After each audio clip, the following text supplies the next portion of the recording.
Well, that's the last time we're going to be seeing that, and we don't have any more chapter pages left, so what we need to do is go to the thing that was shown, you know, in the cutscene where they were like, oh, hey, go over here. Since we can't go down to the basement, it's been sealed off from before, we need to go down to that hole. I'm not even sure what it is back here.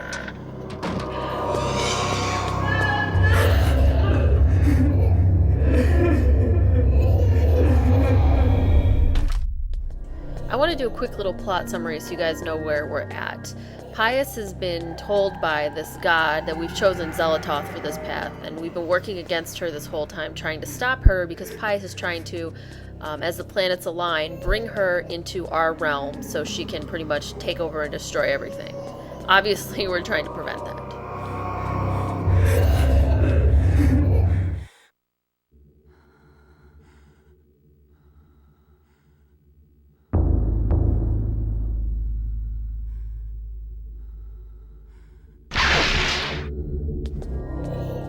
Oh, great. Well, you guys know what this means. Pretty much, we are going to be having to do what we did with Edward again. However, this time the floor in the main room is electrified or magicified, whatever you want to call it. So we have to continually, we want to obviously up our sanity before we deal with this, but we need to, every time we run back through this room, we're going to have to cast the shield spell, which adds another layer of annoyance on here. Luckily, the switches have all still been pulled, so what we're going to be doing is going to be completing puzzles within these rooms, which add something other than just the whole, what am I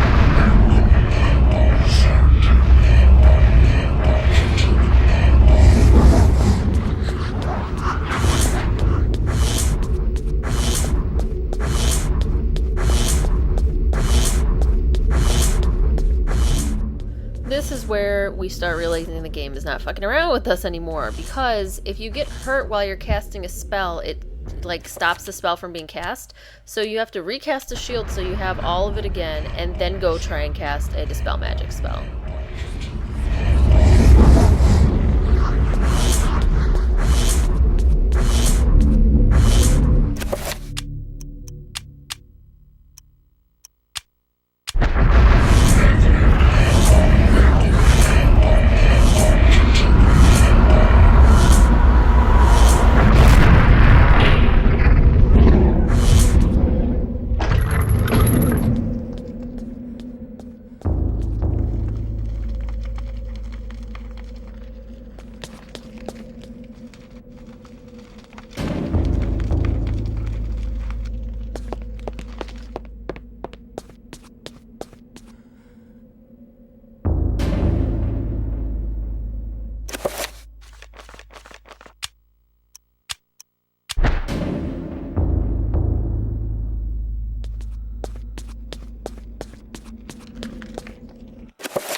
Strangely enough, it doesn't matter what order you put those in.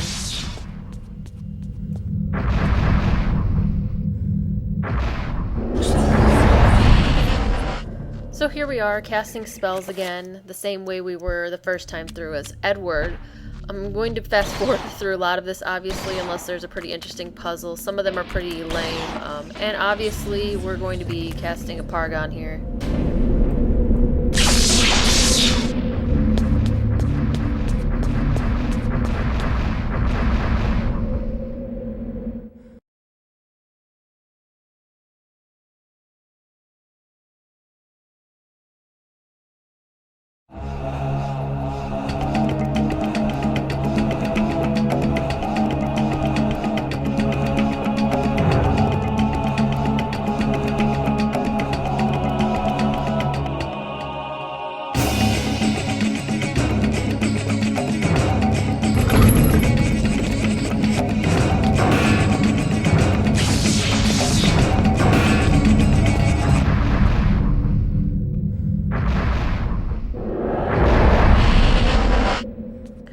know Pius is summoning Zelatoth, and we know the only god stronger than Zelatoth is Chaturga, so the only way to defeat her would be to cast a spell to summon our own god.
Here we have something a little unique. We have these podiums here and with symbols on them, and what we have to do is bring the same creature of the same alignment to that podium.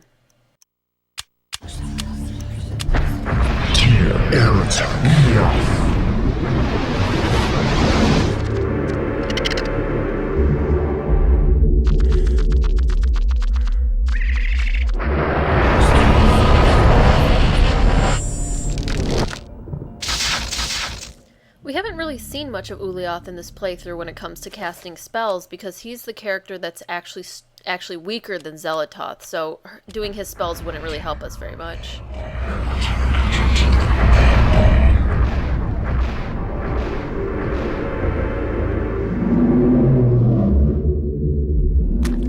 Because of that, we really miss a lot of the flavor of Ulyaoth throughout the game. However, it probably just tastes like unagi.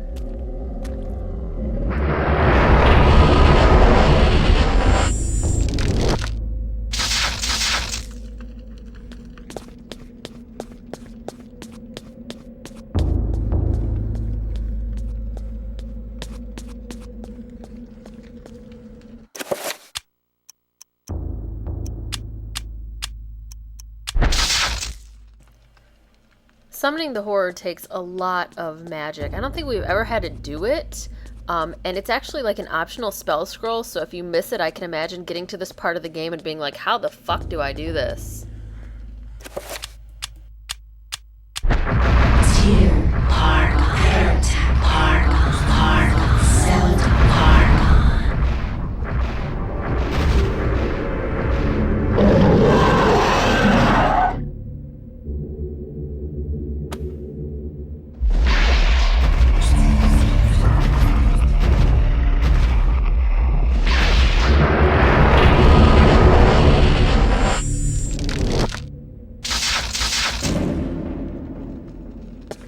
Now that we have our museum of creatures on display, we've actually finished this puzzle. It's probably the most complex down here, and just leads us back to this annoying shit.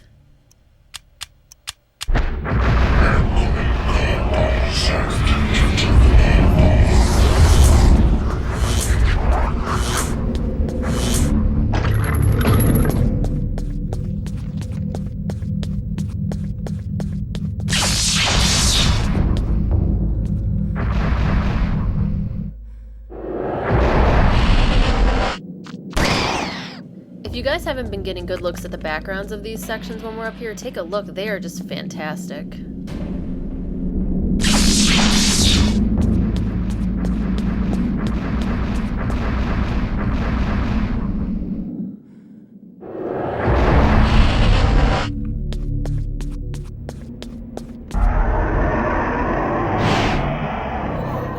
This is a part where you can be stuck for a long time trying to figure out what to do.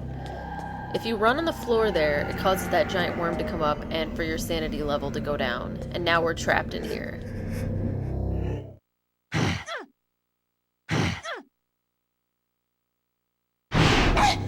This isn't really happening. The only way to cause the room to go back to normal is to raise your sanity back up.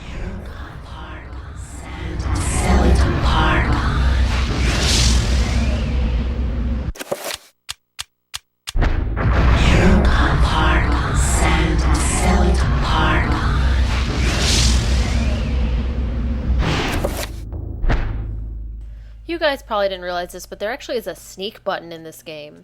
This is really the only time it's good to use it, other than with trappers, but shooting trappers in the face is more effective. The only way to get across this is to just sneak.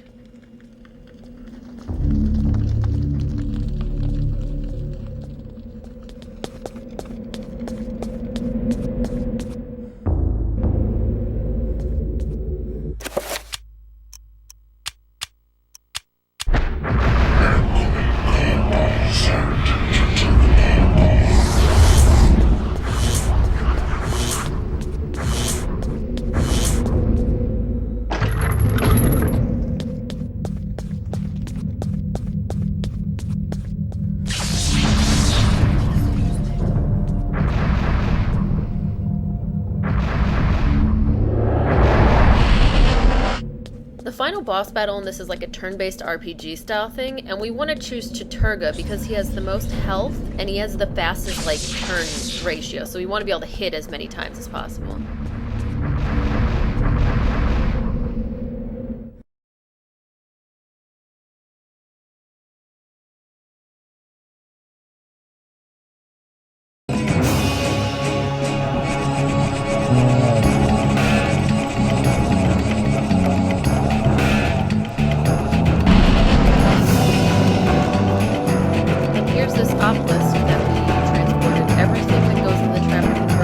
There.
We're over halfway through with this, and it's nice that it's very linear as long as you start on the left and work your way around.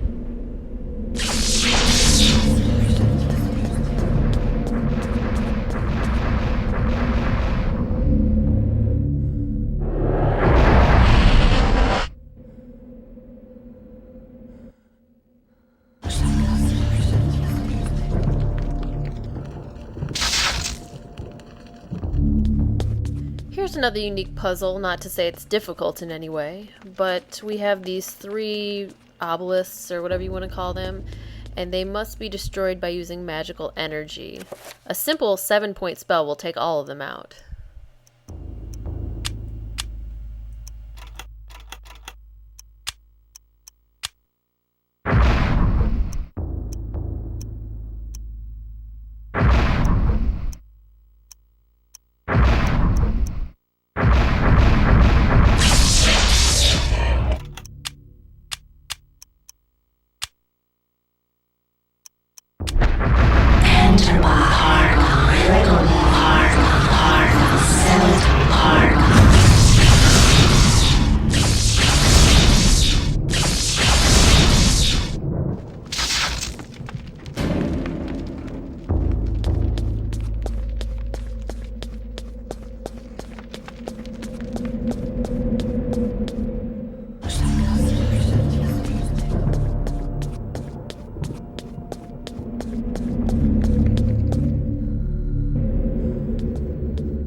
since what we're doing right now is summoning a creature, we're doing a summon creature spell, but a 9.1. So what we want to do is select summon.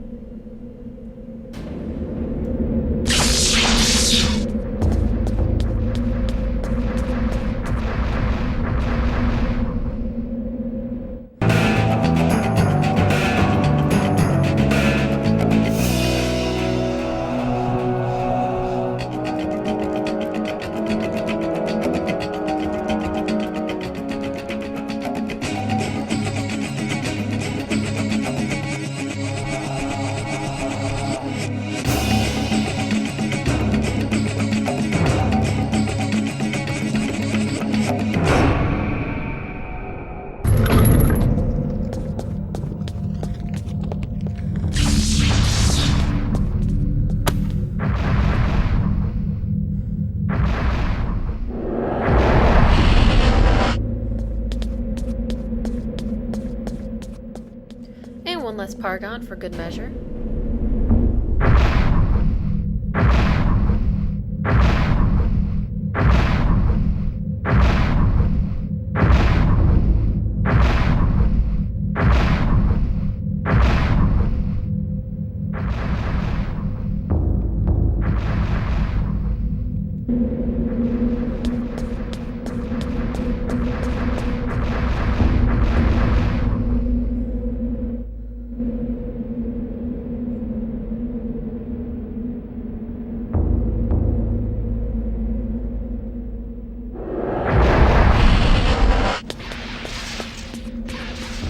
Well, again, like we saw in Michael's chapter, we got some horrors hanging out. The only way to get rid of this barrier is to kill them. So we want to cast one as Chiturga, and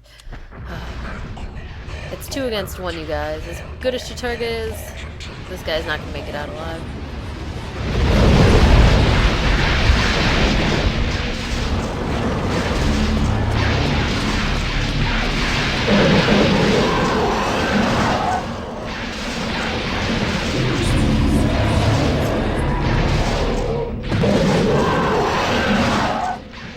Now the barrier is still there because there's still 2 of them, so you want to cast another Chiturga spell. You could try casting an Ulioth and a Chiturga for a little more fun to watch all 3 of them fight each other, but this is a little easier to take care of. Here's a good place to show off throwing the Gladius. All you have to do is target and stand kind of far away and it'll do it for you.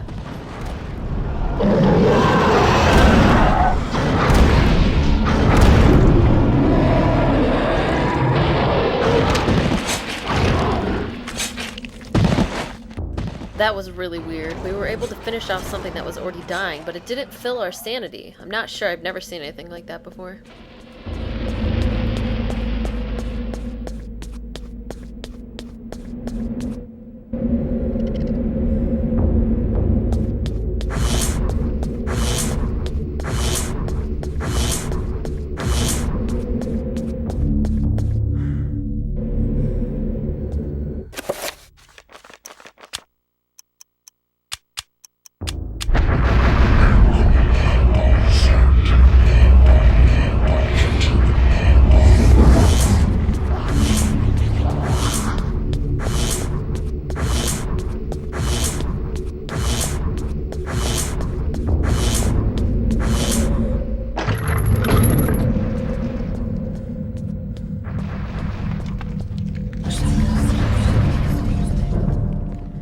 Here we are. We've completed our 9-point spell to summon a creature. The only things left for us to do are to make sure our health and sanity is up at max and save the game, which it gives us an option to right before we walk through the portal. And through that portal is the end of the game.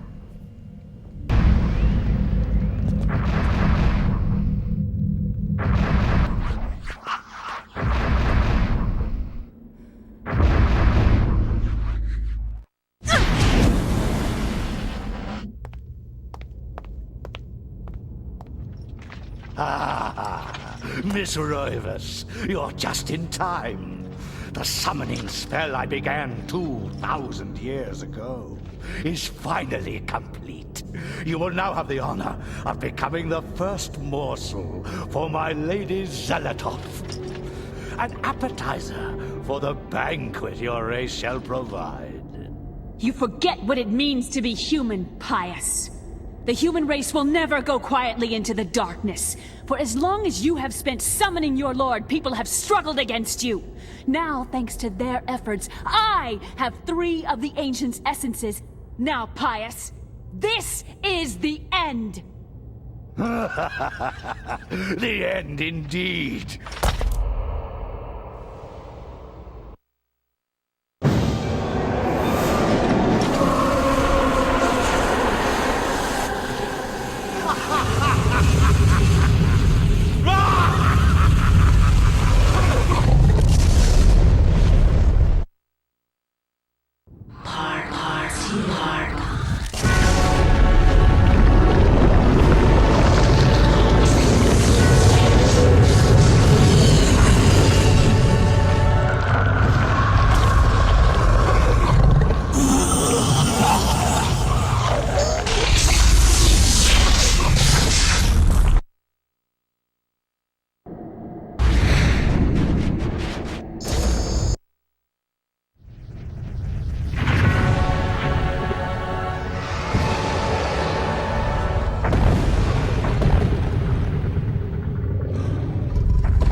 Xelatoth's artifact is imbuing Pious with power, and the only way to get him to be weak and vulnerable is to destroy that artifact.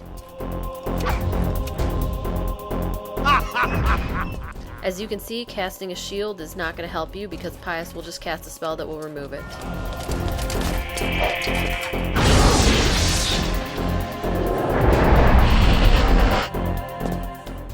And now to destroy it.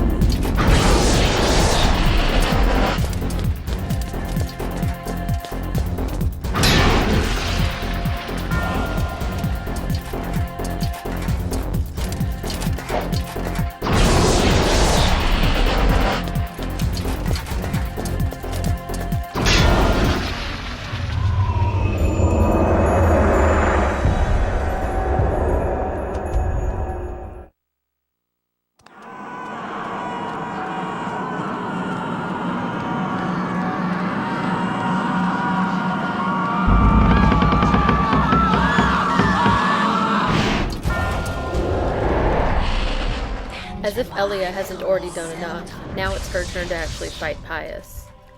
For each character you're playing as, you will have to avoid getting hit, run over, hit Xelatoth's item, and then you are transformed back into Alex for another whack at Pious.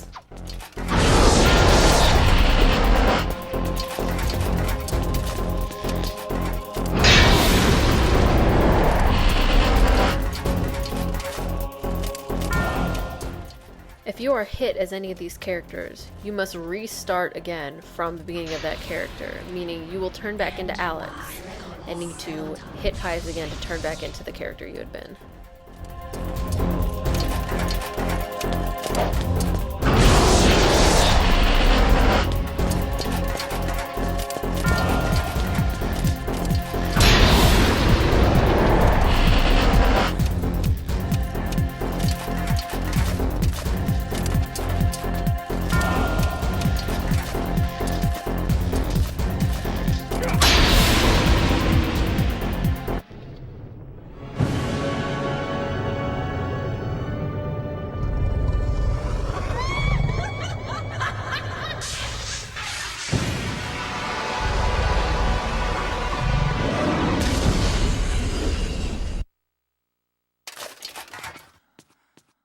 And up there in the celestial plane, Chiturga is laying the bitch slap down on Xelatoth.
first three characters were fast and nimble, and the second three are very slow, which makes this section a little bit harder.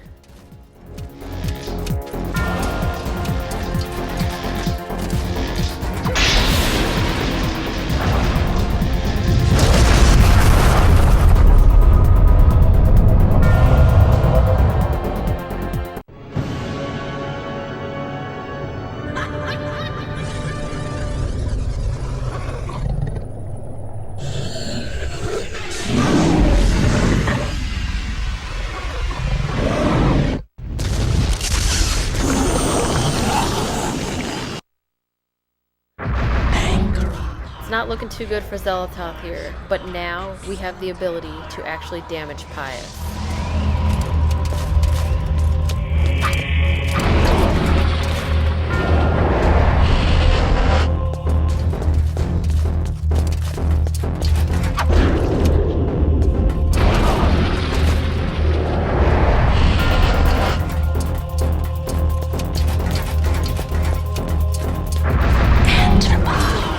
And this is really where the Enchanted Gladius is helpful. It's not really useful in her whole chapter, but at the end here, when it does extra damage to Pius instead of having to recast a enchant spell, it's really nice.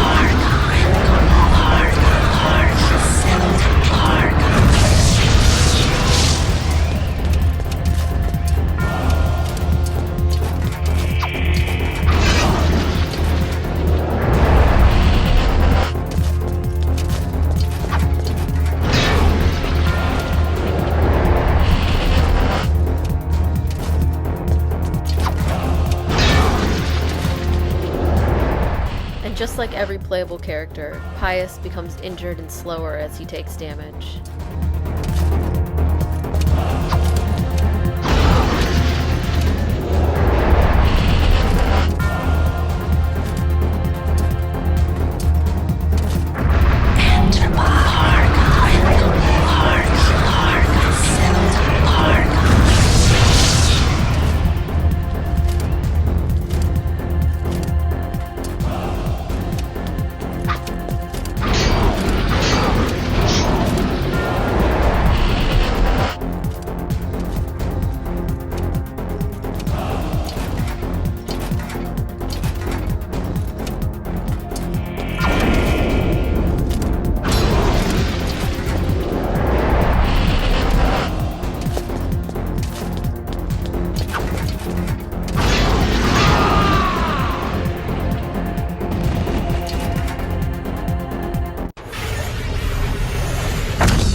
Darkness is not so easily destroyed.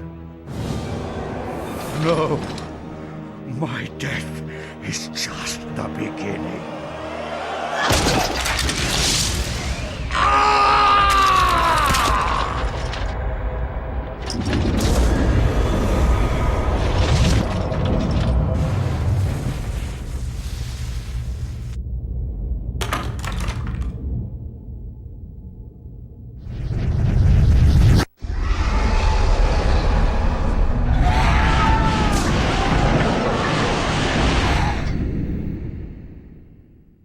What have I done?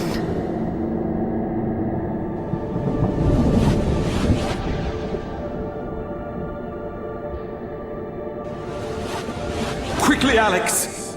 We must find this creature! It cannot be allowed to remain in this universe! Ah, that's the ticket.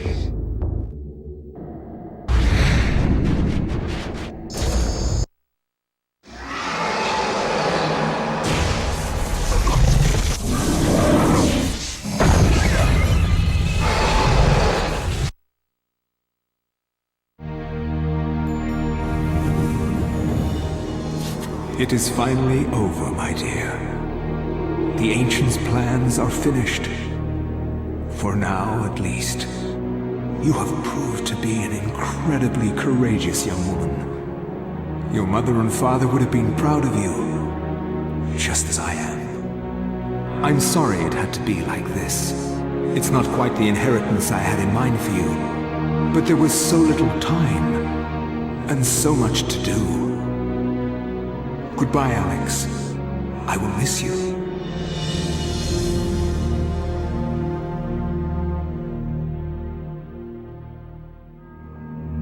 Where emptiness had been, new knowledge now seeped inside.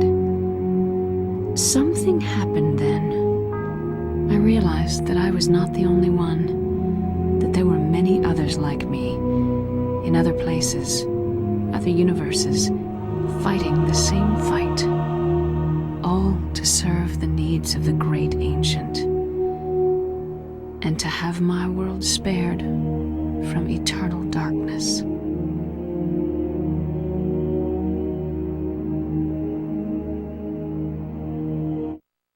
This is where the game would end your first playthrough. However, I have uploaded a video with the 2 other endings for Chattur'gha and Uliath's Pass. I would suggest going to watch those before we watch the final ending. And now, here's the final ending of Eternal Darkness.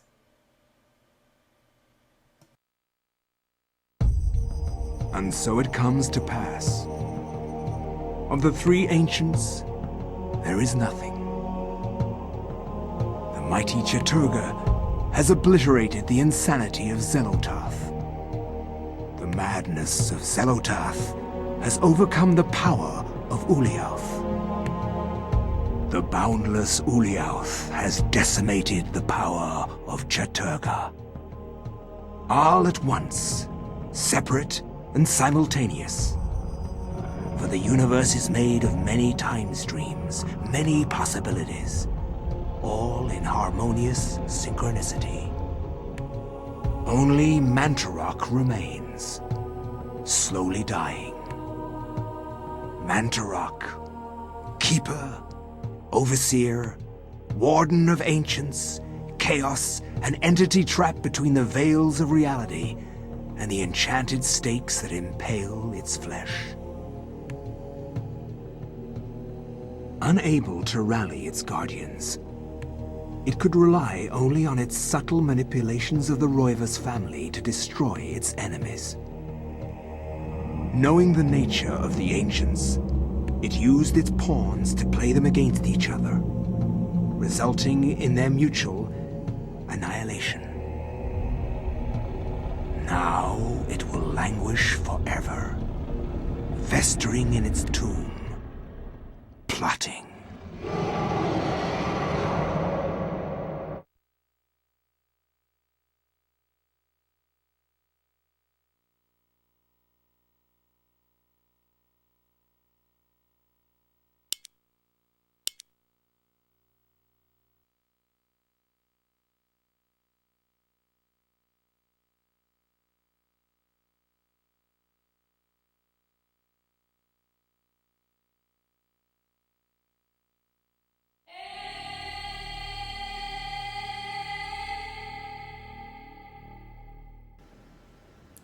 Alright, so that was Eternal Darkness, and you guys saw the true ending of that. I actually have Vega with me right here, too, so we can discuss that for a minute, because I wanted to mention that it makes a lot more sense now how Pius actually got down, like, because we were in Mantarok's temple, obviously, as Pius's character, and it makes sense that Mantarok would be the one manipulating Pius to go down there and grab Xel'Toth's artifact.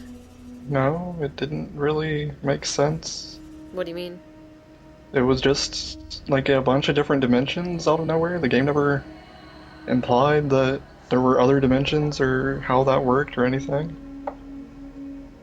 It was just like something to achieve for no real reason. I kind of liked it though, because it meant Mantarok was more than just like stupid, dude in the corner. Yeah, that was nice, but... Well, because that also explained, like, because the whole time I was like, well, how is Mantarok, better than all the rest of them if he's just a dude trapped, like, a god trapped in a thing in a basement, Yeah. Well, thanks for playing the game for me. Yeah, no problem. It was Um, fun. yeah, it was definitely fun to work with someone else doing the gameplay for the game. Especially because like you had a different style of playing the game. Although we both of us don't enjoy using like care about using the magic pool ever. Yeah. Which god was your favorite? Because we've been having like a conversation in the thread about who like loves which god, and like mine is Zelatoth by far. Yeah, it's a hard choice, but I'd probably have to go with Celestos too. I think that's why I always play through on her thing too, because I love seeing her cutscenes. Right. And which one's your favorite character to play as? Um, Probably Michael, just because he's like fucking killing everything with all of his guns and his giant axe and shit. I just like Michael as a character just because he's like, hold on, what the fuck? Yeah. I also really like Elia. Elliot was pretty awesome too. Yeah. Wasn't very good for combat though. Well, yeah, obviously. I mean, she's a little girl, so. She had like the little dart blower thing, Yeah, that didn't do much. like very ineffective. But like, this game doesn't scare you at all. Like, you were much more scared by the remake of Resident Evil. Yeah, I'm not really scared by a lot of horror games at all. Yeah, I'm definitely a lot more scared of this game just because anything could happen. Like, when I first played through it, I was like, anything could happen at any time. And sometimes it does. But then sometimes you're like, this is really boring because all I'm doing is wandering around. Yeah, and after a while, you start to realize when sanity effects are happening and when they're not. Yeah, that's true. Like your head falls off and you're like, oh, okay, it's a sanity effect. Then you don't care anymore. The first time I saw the one where you do a healing spell and you explode, I like shat myself. I thought I was dead. I was like so angry because I was about to die anyway. Yeah. That was pretty crazy. Yeah. I kept trying to do it, and I could never get it to happen. Well, like every time I try and make a sanity effect happen, it never does. Like I was trying to show off the one where you go and save your game, and it just would not happen. It's like the game knows. The game is sentient. I'm afraid to keep it in my Dia or in my Wii when I have my Wii off, even when it's just off. I'm afraid it'll turn my TV on, and fucking Zelatoth will come out of the screen and rape me. Although I might actually be okay with that. Whoa. So anyway, I hope you guys enjoyed the LP. I definitely enjoyed making it. Thank you, Vega, for doing the gameplay. No problem. And hope to see you guys next time. Bye.